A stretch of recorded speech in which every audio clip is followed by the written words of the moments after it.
Welcome to my kitchen. This is the fourth and final recipe for the week of meal prep series, A Simple Menu. Finally, we get to the dessert.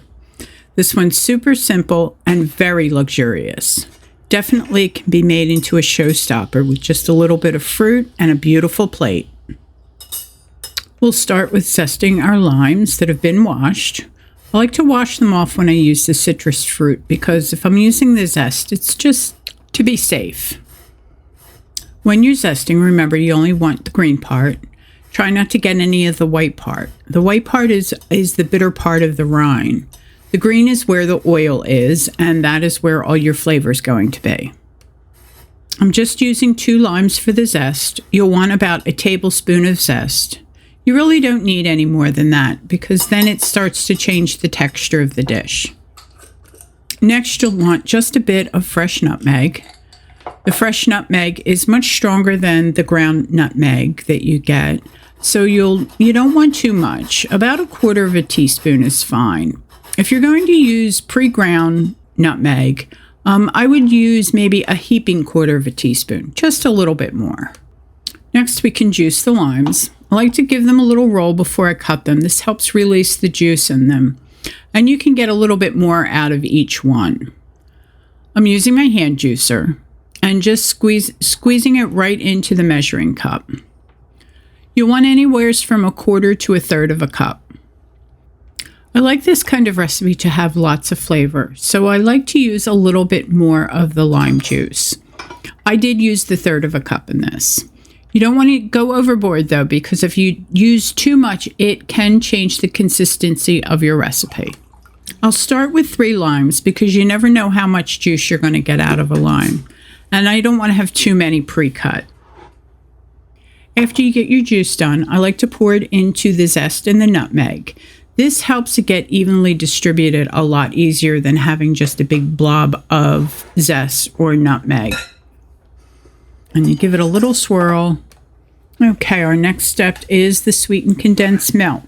Now this is different from evaporated milk, so be careful when you buy it because it's usually right next to each other on the shelf in the store.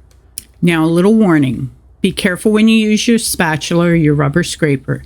The cans have a rough edge around it and you can cut your rubber scraper. You'll want to use a 14-ounce can of the sweetened condensed milk. I've never seen a larger can than that, but make sure you check it when you're buying it. You want to empty it into a large bowl. You want enough room to whip up the other ingredients with it. And next is the heavy cream. You'll want a cup of that. You can use heavy cream or whipping cream or heavy whipping cream, whichever is easiest for you to find. We'll pour it in the bowl, and then we're going to add the vanilla extract, and that's a teaspoon. Try to use the pure vanilla extract. It has a better flavor. It's stronger. It is more expensive, but there are some places you don't want to skimp on your recipes, and vanilla is one of them. There are other ways to save money, like you can try buying your ingredients when they're on sale or using coupons. The vanilla is definitely not a place to try to save money. Okay, the next step is a couple of drops of food coloring, which you can leave out if you wish to. I would not use a whisk for this part because you want it to be nice and fluffy, so it's a lot easier to get that air in there with your electric mixer. After it's well combined, if you want a little bit more color in it, you can put a few more drops in it. And next we're going to add the lime juice to the bowl. And this is where it's going to start to thicken. So you want to mix it until it's well combined, but you don't want to over mix it. You don't want to have it separate on you. And I'm going to be using a regular size loaf pan. And the next step is important. This is going to give you the ability to take it out of the pan much easier. You want to cover the inside of the pan with plastic wrap, and you want to leave enough of the overhang so you can cover the top of it while it's in the refrigerator. And this will also give you good handles to grab it and get it out of the pan. Take your time here. This is an important step. This will make things so much easier later down the line. I used a large piece over the width of it, and then I took smaller pieces to put it on the ends. If you don't want to use plastic wrap, you can use parchment paper or wax paper.